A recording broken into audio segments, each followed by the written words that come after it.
Você sabia que a palavra de Deus é mais atual do que o jornal que vai sair amanhã de manhã?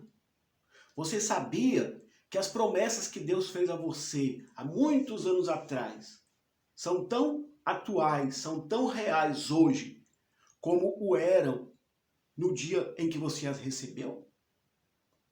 Aqui em Lucas capítulo 24, dos versículos 13 até o 35, temos um episódio fantástico, digno de filme. O relato diz o seguinte, que 2 discípulos estavam descendo de Jerusalém para Emaús em pleno domingo de Páscoa. Na verdade, o primeiro domingo de Páscoa da história, o domingo que Jesus havia ressuscitado. E eles iam conversando a respeito de todas as coisas que haviam ocorrido, que haviam acontecido com o Messias. Claro, eles tinham nas mãos o jornal de sexta-feira, em cuja capa estava estampado: o Messias foi crucificado, morto e sepultado. Então, e os dois conversando sobre isso?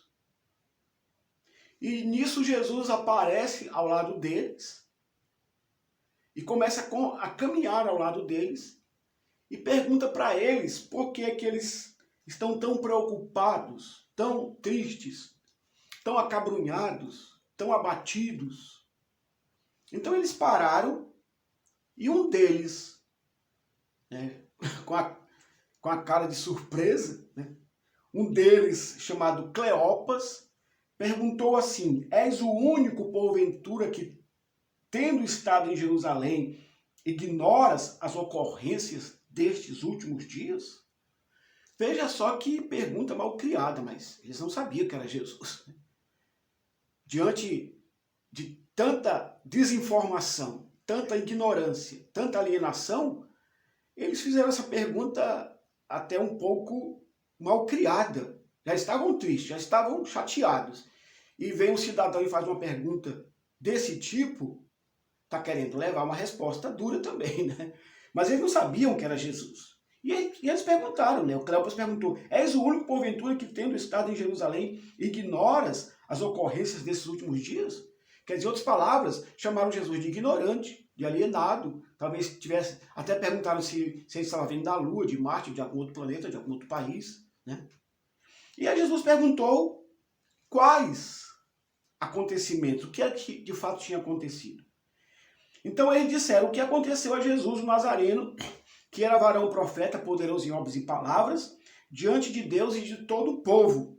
E como os principais sacerdotes e as nossas autoridades o entregaram para ser condenado à morte e o crucificaram. Ora, nós esperávamos que fosse ele quem havia de redimir a Israel. Mas depois de tudo isto, é já este o terceiro dia desde que tais coisas sucederam. Então eles estavam, como disse eu, com o jornal de sexta. E a expectativa deles, né, era que Jesus entrasse montado num cavalo branco em Jerusalém e expulsasse os romanos da Judéia, de Israel, e estabelecesse ali naquele momento o seu reino messiânico juntamente com eles. Mas a coisa aconteceu ao contrário daquilo que eles estavam imaginando.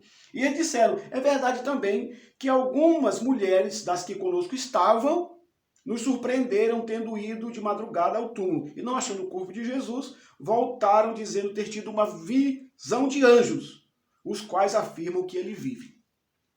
De fato, alguns dos nossos foram ao sepulcro e verificaram a exatidão do que disseram as mulheres, mas não o viram.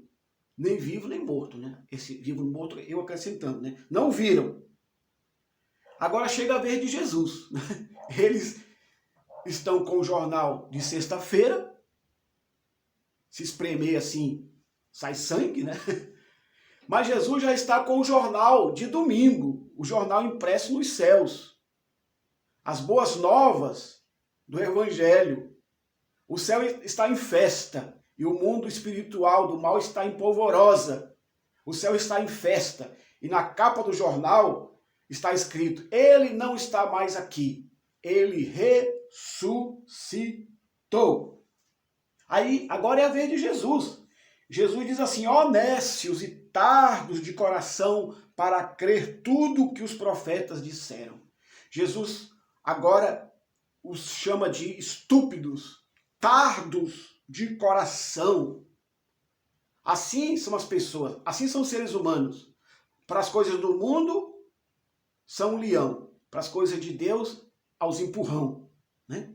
Se fosse fake news, mentira, embuste, fábula, engano, né? Quando é fake news, facilmente as pessoas acreditam. Mas quando é a palavra de Deus, o coração do ser humano é lento, é tardo, é descompensado. E Jesus diz assim, honestos e tardos de coração para crer tudo o que os profetas disseram. Às vezes a gente pega a profecia, uma parte da profecia que nos agrada, né? E não agradava nada a eles o fato de que o Messias morreria, ressuscitaria e voltaria para o céu. Isso eles não queriam, em hipótese alguma.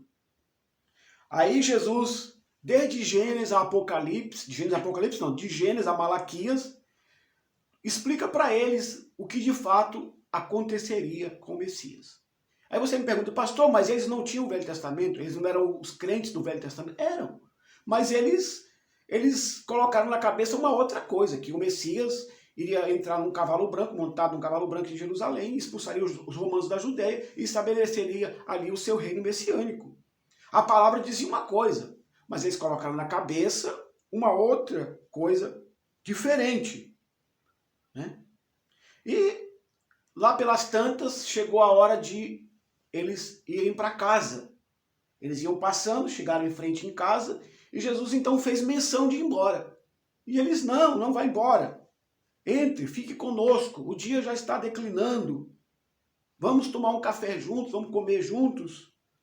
E diz aqui no versículo 30 que aconteceu que quando estavam à mesa, tomou ele o pão, abençoou e tendo partido, lhes deu. Então se lhes abriram os olhos e o reconheceram, mas ele desapareceu da presença deles.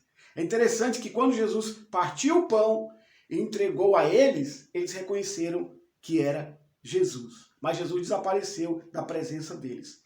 E disseram um ao outro, porventura não nos ardia o coração quando ele pelo caminho nos falava, quando nos expunha as Escrituras? E na mesma hora, levantando-se, voltaram para Jerusalém, de onde nunca deviam ter saído, onde acharam reunidos os 11 e outros com ele, os quais diziam, o Senhor ressuscitou e já apareceu a Simão.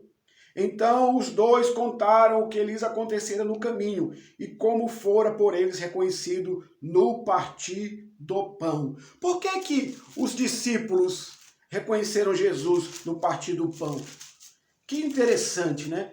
Jesus pregou, Jesus explicou o Velho Testamento, e em nenhum desses momentos eles reconheceram Jesus, nem pelo andar, nem pelo jeito de falar, nem pelo jeito de pregar, de ensinar. Mas quando Jesus partiu o pão, eles reconheceram que aquele homem, de fato, era o Messias. Eu tenho aqui aberto na minha Bíblia, Atos capítulo 20, versículo 35, diz assim, o apóstolo Paulo, tenho-vos mostrado em tudo que, trabalhando assim, é mister socorrer os necessitados e recordar as palavras do próprio Senhor Jesus. Mais bem-aventurado é dar do que receber. Então, quando Jesus parte o pão e dá a eles, eles reconhecem que aquele homem de fato era Jesus. Porque se fosse outro, ficaria esperando que os discípulos o servissem. Ou quem sabe, pegaria o seu pedaço de pão e deixaria o resto ali em cima da mesa para que quem quisesse pegar, pegasse. Mas Jesus era conhecido por todos como aquele que servia. Seja na casa de Zaqueu, seja na multiplicação dos pães, ele sempre era o último a comer. Será que no dia da multiplicação dos pães os discípulos não ficaram preocupados? Bah, Jesus, vamos comer antes, o Senhor faz um milagre aí, a gente come antes porque a gente sabe nem se vai sobrar, né? Não, eles não disseram isso, que eles não eram loucos, né, para dizer uma coisa dessa para Jesus. Então eles serviram o povo e diz o texto que sobraram 12 cestos cheios de pão e peixe. Aí então eles comeram e com certeza Jesus ficou ali e esperando eles se servirem para depois se servir. Então Jesus era conhecido, a marca de Jesus era o serviço, ele servia. Quando Jesus parte o pão e entrega na mão deles, eles não restou mais nenhuma dúvida. Aquele era Jesus. A marca de Jesus era servir. A marca de Jesus era partir o pão. Onde quer que ele estivesse, na casa de Marta e Maria, de Lázaro, na multiplicação dos pães, lá no poço de Jacó, juntamente com a samaritana, os discípulos foram comprar pão. Onde quer que Jesus estivesse, ele sempre era o último a se servir. Ele esperava que todo mundo se servisse, ele ajudava a servir, ele partia o pão, ele servia, ele era aquele servo de Deus, né? O servo de Deus. Então que coisa linda, né? Jesus parte o pão e dá a eles. E imediatamente desaparece. E eles só vão ver Jesus um pouco mais adiante. Eu deixo com você essa palavra e terminando dizendo que a palavra de Deus é mais atual do que o jornal que vai sair amanhã de manhã. E as promessas que Deus fez a você, elas vão se cumprir, elas são tão reais para Deus. Deus não esqueceu, talvez você tenha esquecido, mas Deus não esqueceu. As promessas que ele fez a você são tão atuais e tão reais hoje, como eram no dia em que você as recebeu. Acerte o seu relógio com o relógio de Deus. Entre no tempo de Deus, no Kairos de Deus. Entre no sobrenatural. Deixe de olhar o passado. Deixe de focar na morte e na crucificação de Jesus como se ele não tivesse ressuscitado. Ele ressuscitou, está sentado à direita de Deus, intercedendo por você.